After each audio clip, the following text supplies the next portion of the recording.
Hello, and welcome to another episode of Essential English for Conversations. I'm Dr. Priscilla, a native English speaker, and I live in the United States. Today, we're going to explore the concept of harnessing your burning desire. A burning desire is more than just a strong wish or aspiration.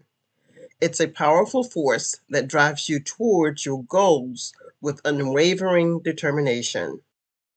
Imagine it like a flame burning deep within you, urging you to take action and pursue your dreams. When you harness your burning desire, you tap into a reservoir of motivation and passion that propels you forward even in the face of obstacles.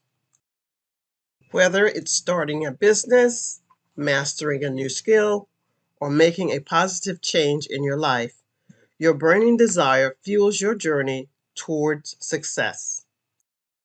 But remember, harnessing your burning desire requires commitment and perseverance. It means staying focused on your goals even when the path ahead seems daunting. So, how can you harness your burning desire? Start by setting clear and achievable goals that align with your passions and values. Then, take consistent action toward those goals, even if it means stepping out of your comfort zone. Surround yourself with positive influences and support systems that encourage you to keep pushing forward. Now, if you're ready to harness your burning desire and ignite your journey towards success, please like and share this video. Until next time, happy learning.